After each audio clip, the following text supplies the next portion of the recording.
Hi, sir. Good morning. I am Shalome Estago. I am here in front of you to do the activity that you gave to us in RG class. So, for today's video, I'm going to conduct an interview, and the purpose of our conversation today is to provide a variety of perspective and experience regarding their current job.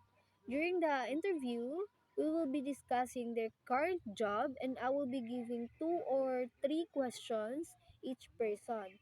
So the interview is expected to last approximately 3 minutes or more. So the first person that I'm going to interview is Princess Limpahan. She is a sales lady in Gaisano. So here's the first question. Since you are a sales lady in Gaisano, what do you enjoy the most about your job? So, as a salesperson, ako din enjoy the most akong work is kanang mag-assist sa mga customers of what they needs and what they want. So, since ang customer man jud is moduol man jud siya nimo as a salesperson or a sales lady in Gaisano para i-assist siya sa iyang gustong pangitaon ng iyang gustong paliton ng product. Have you faced any challenges in your job? How will you overcome those? So, as a salesperson, di man jud nato na malikaya na ay mga customer na dali ra kay mo init ang ulo.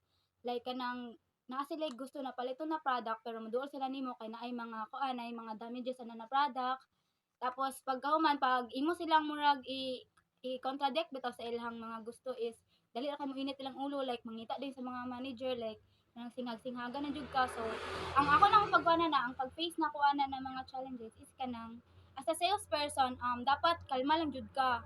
Kanang kalma lang jud ka sa imong kuan kay kanang ikaw ra man puy madautan sa inyong tindahan if imo kung imo kung sabay sabayan ang customer sa ilang kasuko. And then pag mo kuan man gani, I mean dili jud nimo siya ma-settle jud siya sa istorya lang ikuan na nimo siya sa inyong manager kay ang manager man pud ang responsible as a head sa inyong company. How do you prioritize tasks and manage your time effectively?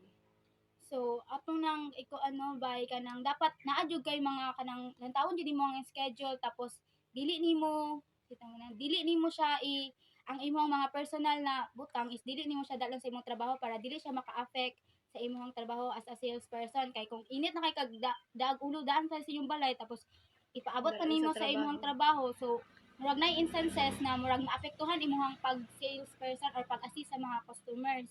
So, mura pud na siya. And that would be all. Thank you.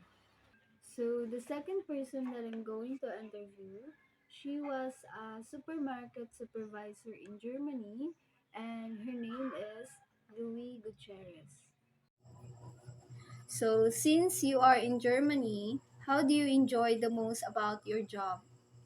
As a market supervisor, one of the things I enjoy most about my job is the opportunity to ensure the smooth operation of the store while supporting and guiding my team. I find satisfaction in optimizing processes, addressing customer needs, and fostering a collaborative and positive work environment among my colleagues. Additionally, I enjoy the variety of tasks and challenges that arise in the dynamic retail setting, which keeps every day interesting and engaging. Since you are in Germany, has the loneliness in your family affect your job? As a supervisor in Germany, I strive to maintain a balance to ensure that any personal changes, including feelings and loneliness within my family, do not negatively impact my job performance.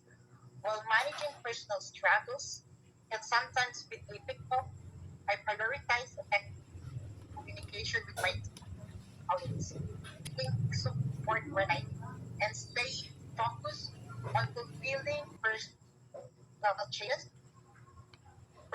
and seeking support when necessary. I aim to make journalism and effectiveness in my role also. And that would be all. Yeah. Thank you. Thank you for your time. Goodbye.